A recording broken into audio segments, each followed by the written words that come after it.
ये याद दिलाता आया दोस्तों कि आज जब हम लोग बंग भूमि पर, बंगाल की भूमि पर, एक ऐसी भूमि पर उपस्थित हैं, सोच करके देखें, यहाँ पर ज्ञान के शिखरों ने जन्म लिया, पराक्रम के हिमालयों ने जन्म लिया, भक्ति के सागरों ने जन्म लिया।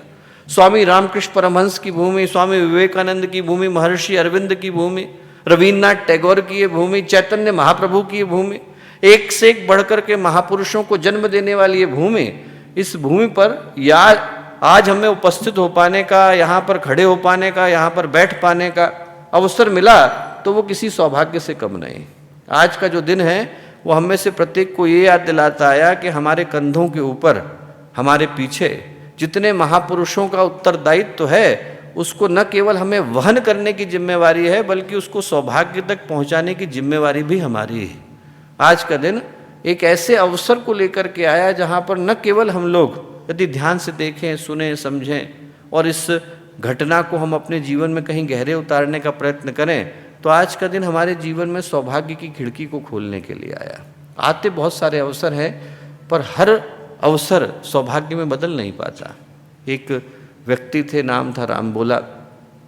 पत्नी से इतना ज़्यादा प्रेम करते थे कि जैसे ही पत्नी चातुर्मास के समय में मायके गई, वैसे ही घर से उनसे मिलने के लिए चल दिए। रास्ते में गंगा नदी में बाढ़ आई हुई थी, उस बाढ़ के पानी के अंदर कूद गए।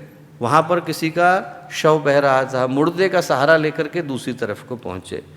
रात के अंधेरे में इधर गिरते उधर गिरते पत्नी से मिलने के लिए पहुँचे। पत्नी दूसरे कमरे में रहती थी, दूसरी मंजिल का कमरा था, वहाँ से एक अजगर लटक रहा था।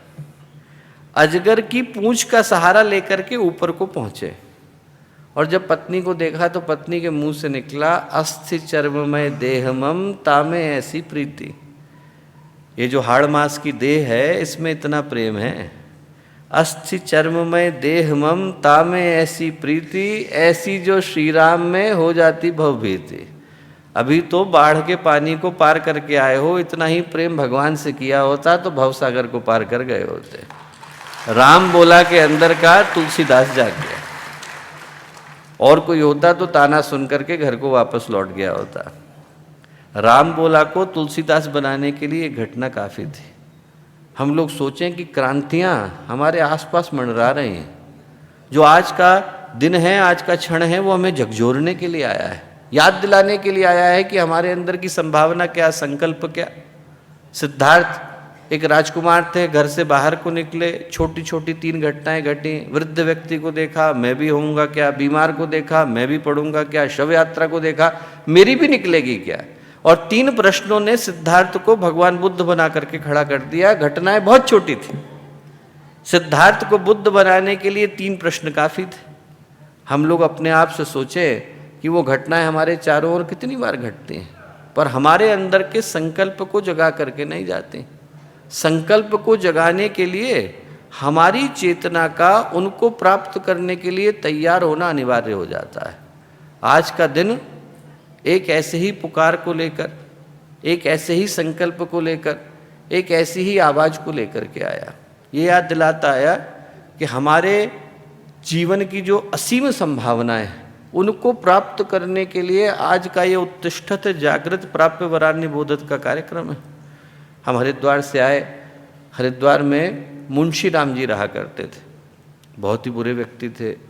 एक दिन नशे में धुत, रोज़ नशे में धुत रहते थे। 1880 की घटना मैं आपको बता रहा हूँ। रात को 2 बजे घर को पहुँचे। जैसे ही दरवाज़ा खटखटाया, पत्नी ने खोला। पत्नी ने जैसे ही खोला तो उनने पत्नी के ऊपर उल्टी कर दी। उल्टी कर दी तो पत्नी ने कुछ कहा नहीं, जो गंदगी करी थी उसको साफ़ किया, पति को साफ़ किया, पति को सुला दिया। सुबह 11 बजे उनकी नींद खुली। जब नींद खुली तो उनने देखा कि घर में तो अभी आटा गुथा भी नहीं है, ऐसे ही पड़ा हुआ है। उनने अपनी पत्नी से पूछा कि आपने खाना नहीं खाया? तो पत्नी बोली कि नहीं, अभी तो आप उठे ही नहीं थे, जब तक आपको नहीं खिला लूँगी तब तक कैसे खाऊँगी। ये घटना जैसे ही उनको समझ में आई कि मैं अपनी पत्नी के ऊपर नशे में धुत होकर उल्टी करके आ गया, और वो पत्नी मेरे बगैर खाना खाने को तैयार नहीं, उनके आँख से आंसू गिरे। बोले आज तक मेरा कोई गुरु नहीं था, मेरी पत्नी ही मेरी गुरु है। उनका नाम जो था स्वामी श्रद्धानंद बन गया। मुंशी राम जी स्वामी श्रद्धानंद में बदल गए। उनने अपनी जब आत्मकथा लिखी तो उसमें यही लिखा कि मेरी गुरु मेरी पत्नी ने मेरे जीवन की दिशा को खोलने का काम किया। हमारे जीवन में दोस्तों क्रांतियाँ हर क्षण घट रही हैं और वो हमें झकझोरने के लिए आती हैं, हमें जगाने के लिए आती हैं। हमारे YouTube चैनल शांति कुंज वीडियो गायत्री परिवार को सब्सक्राइब करें एवं बेल आइकन जरूर दबाएं ताकि गायत्री परिवार की विभिन्न गतिविधियों की जानकारी आपको मिलती रहे।